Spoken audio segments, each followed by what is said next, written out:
आमे मंगलवार मध्याह्न भोजन रे सेपरी कौन खाइथिले ना भात डाली एवं संतुला। रात्र भोजन रे सेपरी रुटी एवं तरकारी। एपरी आमे प्रत्येक दिन भिन्न भिन्न प्रकार खाद्य खाई था। सेपरी तुमे माने मध्य विभिन्न समय रे विभिन्न दिन रे जेपरी कि भिन्न भिन्न दिन मानकर भिन्न भिन्न प्रकार खाद्य खाओ। वर्तमान तुमरा काम हला एठी देखि पारुथिबो ए सारणी। ए सारणी रे तुमे प्रथम दिवस रे कोन खाइल, द्वितीय दिवस रे कोन खाइल, ए सब को एठारे पूरण करिवो। आमे खाउथबा खाद्य गुडी को हला भात, रुटी, डाली, लुण, माछ, तरकारी, खीरी, मांस, अंडा इत्यादि।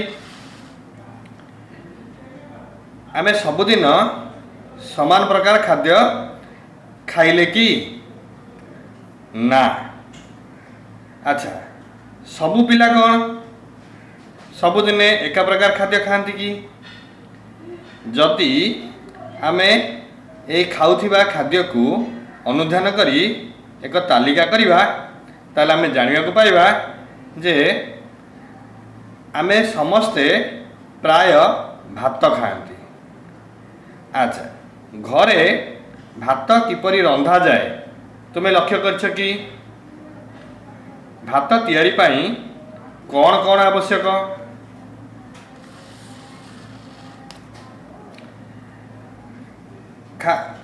भात रांधिया पाई हमको चाउल पानी आवश्यक।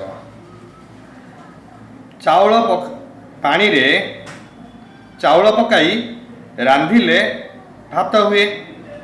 भात रांधिया पाई चाउल पानी और ताप आवश्यक होता है।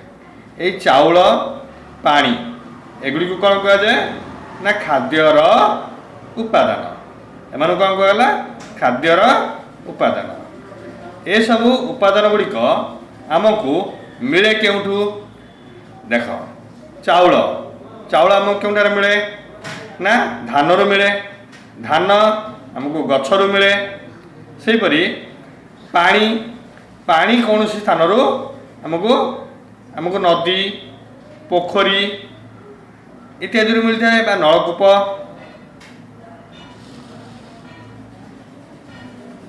वर्तमान सारणी 1.2 लक्ष्य कर।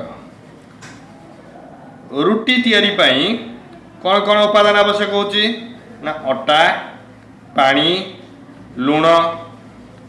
डालमा जदि आम तैयारी करिया डालमा पाई कौन कौन आवश्यक हम?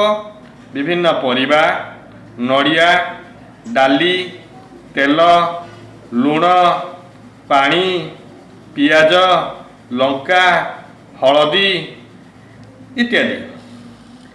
यही जिते सब आम उपादान गुड़िक पढ़िले यही उपादान गुड़ी को आमको साधारणतः 2 प्रकार रे मिलता है।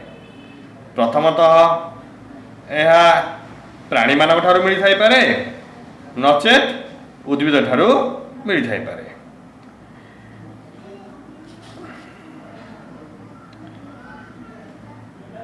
उपादान गुड़िक मध्यरु जेउ गुड़िक उद्भिद ठारू मिल थाए ताकू उद्भिदज, ताकू कौन कह जाए? उद्भिदज।